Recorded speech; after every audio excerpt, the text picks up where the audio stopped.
Halo semuanya, salam damai Kristus bagi kita semua. Sebelum kita lanjut videonya, saya mau ucapkan terima kasih terlebih dahulu untuk saudara-saudaraku yang sudah dengan setia mendukung channel ini. Tuhan Yesus memberkati. Dan untuk saudara-saudaraku yang masih mencari kebenaran, saya berdoa semoga kalian menemukan kebenaran yang sejati dan kebenaran itu dapat membebaskan kalian dari belenggu kebodohan.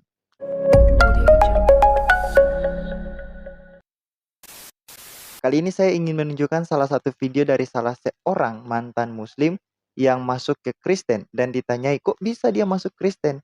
Nah, semoga video ini menjadi berkat bagi saudara-saudara semua dan untuk menjadi jawaban bagi saudara-saudara yang masih mencari kebenaran supaya kalian dapat diselamatkan oleh kebenaran. Mari kita simak saja videonya. Mbaknya Islam masuk ke Kristen, kenapa bisa? Islam adalah agama keturunan, Kristen adalah agama pilihan saya. Karena setelah saya pelajari, semua orang itu telah berbuat dosa dan telah kehilangan kemuliaan Allah. Dan ada firman yang luar biasa mengatakan, carilah dahulu kerajaan Allah dan kebenarannya, maka semuanya akan ditambahkan. Dan saya juga orangnya mau belajar, ya, tidak monoton itu aja. Karena saya berpikir, saya harus pakai waktu saya untuk mencari kebenaran. Tanpa saya mencari, saya tidak akan mengerti atau paham. Karena lingkungan saya juga tidak mendukung untuk saya mengenal Yesus. Tetapi ada firman Tuhan berkata, bukan kamu yang memilih aku, tetapi akulah yang memilih kamu. Dan semuanya sudah direncanakan oleh Tuhan, dan puji Tuhan saya orang yang dipilih. Ya, karena saya tahu di bawah kolong langit ini tidak ada nama lain yang olehnya bisa diselamatkan. Dan Yesus itu bukan Isa, teman-teman ya, asal kalian tahu. Yesus adalah Yesus, dia adalah juru selamat. Ya, dia adalah Allah yang perkasa, Raja damai, penasihat ajaib. Dia juga datang ke dunia menjadi manusia, menebus dosa umatnya. Dia mati dan bangkit untuk kita. Ya. Pada Roma pasal 3 ayat 23 ya sampai 25. Karena semua orang telah berbuat dosa dan telah kehilangan kemuliaan Allah. Dan oleh kasih karunia telah dibenarkan dengan cuma-cuma karena penebusan dalam Kristus Yesus. Kristus Yesus telah ditentukan Allah menjadi jalan perdamaian karena iman dalam darahnya. Hal ini dibuatnya untuk menunjukkan keadilannya karena ia telah membiarkan dosa-dosa yang telah terjadi dahulu pada masa kesabarannya. Pada Yohanes pasal 3 ayat 16, karena begitu besar kasih Allah akan dunia ini sehingga ia telah mengaruniakan anaknya yang tunggal supaya setiap orang yang percaya kepadanya tidak binasa, melainkan beroleh hidup yang kekal. Barang siapa yang percaya kepada Yesus Kristus dan menerima dia sebagai Tuhan dan Juru Selamat, kita akan diselamatkan. Ya, karena Yesus berjanji, dia akan menyertai orang-orang percaya senantiasa sampai kepada akhir zaman.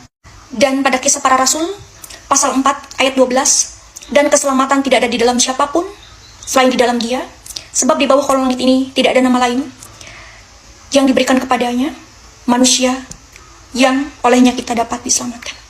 Jadi hanya di dalam Yesus kita diselamatkan karena dia telah menebus dosa kita.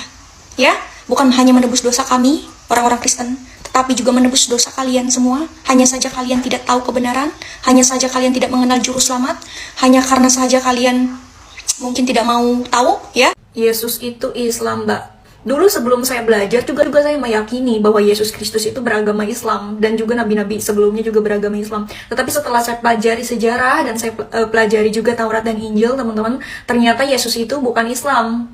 Ya, bahkan Islam ada abad ke-6 atau 7 gitu ya. Dan Yesus itu ada di dalam dunia ini, teman-teman, berkisar 4 atau 6 sebelum Masehi. Dan Kristen juga berkembang pada abad pertama. Jadi kalau kita pakai logika ya, kayaknya nggak mungkin gitu kalau Yesus itu Islam, teman-teman. Dan ingat ya, Yesus itu datang ke dunia tidak membawa agama, tetapi Yesus itu datang ke dunia membawa kabar keselamatan, bahwa Tuhan Allah kita telah menebus kita, teman-teman. Ya, dan barang siapa yang percaya kepadanya tidak binasa, melainkan beroleh hidup yang kekal. Itulah inti Injil adalah salib Kristus. Ya, inti Injil adalah salib Kristus, artinya adalah kabar baik, teman-teman. Haleluya. Jadi Yesus datang ke dunia tidak bawa agama. Tuhan itu datang ke dunia tidak bawa agama. Saya tekankan sekali lagi. Karena agama tidak bisa menyelamatkan. Hanya satu yang bisa menyelamatkan kita, ialah Yesus Kristus, Sang Mesias, Juru Selamat manusia. Amin. Terima kasih. Salam sejahtera.